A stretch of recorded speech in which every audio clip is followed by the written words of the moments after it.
근데 사실혼이면 연금은 못 받는 거 아니에요? 그러니까 여러분 이제 많이 공부하셨죠. 이제 사실혼 같은 경우에는 우리 민법상 상속을 받을 수가 없어요. 그쵸. 아무리 오래 살아도 맞아. 법률상의 배우자는 자녀보다 1.5배 더 갖고요. 네. 근데 이제 유족연금은 유족연금은 뭐냐면 이제 그 수급권자가 사망할 경우에 네. 나머지 가족을 보호하려고 만든 게 유족연금 제도잖아요. 그렇기 때문에 사실상의 배우자도 인정을 해줍니다. 그래서 본인이 입증을 하면 내가 사실상 배우자입니다. 인정을 받으면 유족연금을 받을 수가 있고요. 예. 그다음에 이제 자녀도 뭐 25세 미만이거나 장애 등급 2등급 이상인 자녀 같은 경우에 받을 수가 있는데 문제는 뭐냐면 이 사건 같은 경우에는 일반적인 사실혼이 아니라 중혼적인 사실혼인 거예요. 아. 원래 그 법률상의 배우자가 아직 서류상 남아 있습니다. 그렇기 때문에 사실 문제가 된다고도 볼 수가 있습니다. 네. 배우자와 전 배우자와 이혼하지 않은 상태에서 중혼을 한 상태이기 때문에 이게 문제가 생기는 건데 네. 글쎄 이거 재판 결과가 어떻게 된 거예요? 1심에서는 이 중혼적 사실혼인 이 아내의 청구가 기각이 됐어요. 네. 인정을 못 받았는데요.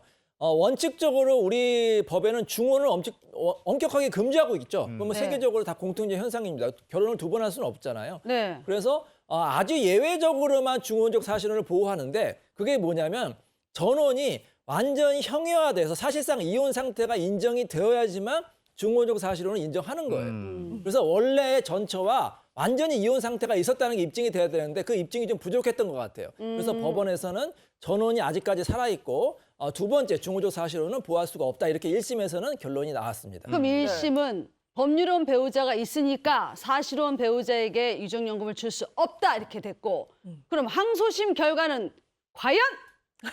과연 어떻게 됐냐면요. 항소심 궁금해. 결과는 네. 1심이 뒤집혔습니다. 아하. 남편과 아내가 이혼 절차만 법적으로 밟지 않았을 뿐이지 사실상 묵시적인 이혼 합의가 있고 이혼 상태다. 혼인관계가 해소됐다. 이렇게 본 건데요. 재판부는 아내가 가출한 이후에 남편이 사망할 때까지 무려 45년 동안 단 한 번도 연락을 하지 않았다는 점에 주목을 했어요. 그리고 남편이 이혼 절차를 밟지 않은 것도 생계를 유지하느라 너무 힘들었고 네. 그리고 본인이 법률에 의해 좀 무지한 그런 사람이었기 때문에 특별히 이혼 절차를 밟지 않은 것뿐이지 두 사람 사이에는 이혼에 대한 어떤 묵시적인 합의, 이미 이 법률혼 관계를 해소하려는 어떤 의지가 있었다 이렇게 판단을 한 겁니다. 네. 그렇게 되면은 사실혼 관계에 현재 아내자가 연금 수급 자격이 있느냐 이게 문제가 되는데 우리 특별법에서는 상속 말고 특별법에서는요 이 국민연금이나 공무원연금 이런 데는 사실혼 배우자도 배우자라고 하면은 유족연금을 받을 수 있는 수급 자격을 줘요. 네네. 이 특별법 규정에 따라서 이루어지는 일이고요. 이렇게 중혼 관계에 있는 경우라고 하더라도 앞선 법률혼이 이미 사실상 끝난 상태라고 하면 사실혼 배우자를 이 법률혼 배우자에 준해서 보호할 필요가 있다 이렇게 판단을 한 겁니다. 이 이혼에 대한 묵시적인 합의가 있었다. 그 포인트가 굉장히 중요했던 것 같은데요. 그럼 만약에 묵시적인 이혼 의사가 드러나지 않는 경우라면 그러면 유족연금 못 받는 거죠.